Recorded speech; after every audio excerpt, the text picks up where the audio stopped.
Like and follow if you love horror. Within moments, green runes fell about the trails of blood and filled them with complex theorem. A seal filled the room, suspended in light just off the floor. Inquisitor was the special application that made many forms of magic possible through the phone app, mostly scrying and exploratory magic. Jira and his gremlin kindred had spent years updating and perfecting the app, an arcane DevOps that had become the go-to tool for the UPD.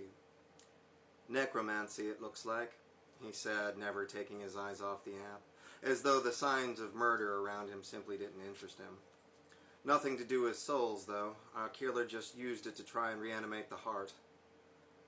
That's interesting. Forensics found 2 hearts. One had been shocked repeatedly, the other had not. They were placed side by side on the display table over there. Miranda gestured to the corner table where a dolly was crusted with blood. So it was shocking one and trying to animate the other. Jira finally looked up from his phone and cocked an eyebrow at Miranda. Maybe another Frankenstein? Miranda suggested. 2 in a row? That would be unprecedented. But I doubt it. I see no signs of Victor's alchemy, he explained. We had such a perfect sample from the last case, Inquisitor should be able to identify any variant. You better get up here and see this, Diana called from the top of the grand staircase all the way to the 3rd floor. Jira and Miranda rushed up to her, and when they got to the top, Diana quickly led them to a hidden servant staircase at the back of the academy that ascended to an attic floor. The attic itself was completely empty, save Ronnie and 12 articulated skeletons dressed in ballet gowns. Ron discovered the hidden staircase and followed it here. It's like he knew where to look, Diana said in a hushed tone. Ronnie stood quietly and examined the 12 skeletons. These weren't just for dress-up. They had been intricately posed as though dancing. It's just like the ski lodge, Ronnie finally said. It likes to get bored. It's like it gets bored with them and turns them into dolls. This sparked something in Diana. She carefully circled the figures, making sure to avoid pools of blood and leftover, cast aside chunks of flesh. Not dolls, a painting, she said. The ballet rehearsal on stage by Edgar Degas. It's missing a few dancers, but I'm sure of it. It's recreating a painting, Ronnie asked, still examining the figures. That's why it was playing dress-up with the last 7. It wasn't a game, it was a recreation. It couldn't find the right clothing for the painting it wanted. Agent Saperstein, did the poses of the last 7 victims remind you of anything? You said there was an 8th victim that took her own life? She asked. Yeah, night manager. Found her in a freezer, Ronnie said. It's a shot in the dark, but it could have been 8 Women Collecting Apples by Edward Burne-Jones. Diana struggled to place the image over the 7 skeletons, imagining the missing woman at the end had completed the pose.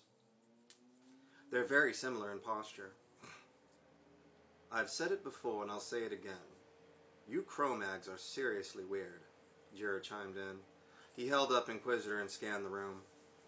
I feel like this would be more in line with your serial killers than something inhuman. Or if it was Fae, it would be, I would suspect, Ulam Lithwe. He gestured from his phone, seeing the blank stares. A mythical creature from fairy legend, but this isn't it. No magic here. It wasn't trying to animate them. This one wants to imitate.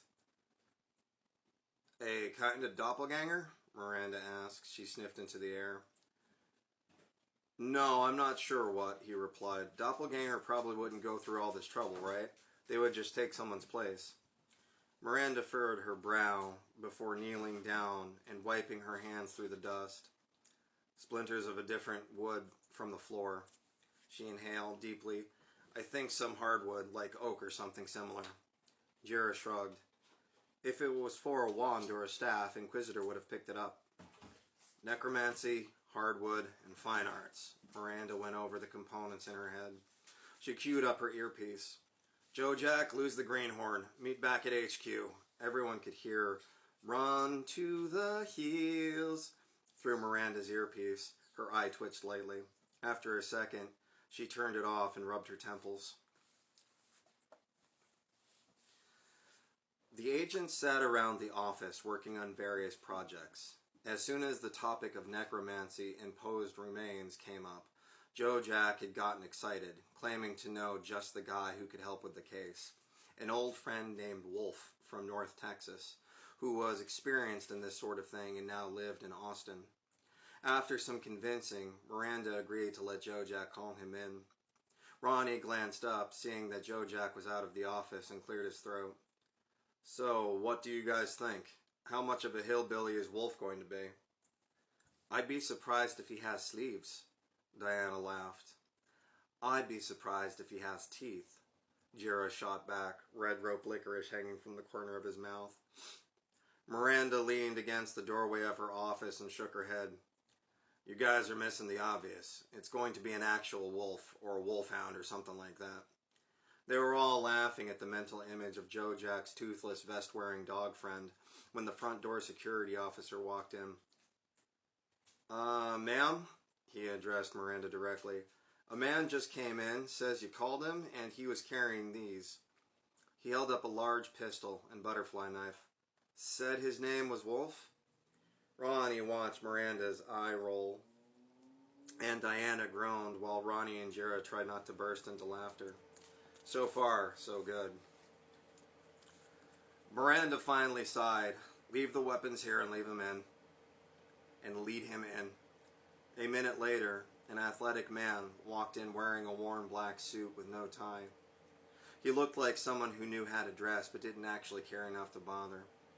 He had ruddy skin of a man who'd spent his childhood in the Texas sun, pale green eyes, short, messy brown hair capped with a white-blue yarmulke, and a short, well-groomed beard. The agents were all eyeing the strange Jewish man in awkward silence of cognitive dissonance when Joe Jack returned. "Wolf! Man, you must have driven like a bat out of hell to reach Houston this fast." Wolf's face broke into a thin, wry grin as he moved forward to embrace Joe Jack. Why wouldn't I get here as quickly as possible? What you described," the man, Wolf, shuddered. "You want to introduce me to your fellow agents?" Joe Jack grabbed Wolf by the arm and hauled him over to each team member in turn. While visibly uncomfortable with the display, it was something Wolf seemed to be used to from Joe Jack. Most of his team had managed to quell their surprise, although Diana didn't know the social cues well enough to retain her repose. How did you meet Joe Jack? I mean, you don't exactly look..." Ronnie question caused Wolf to raise an eyebrow.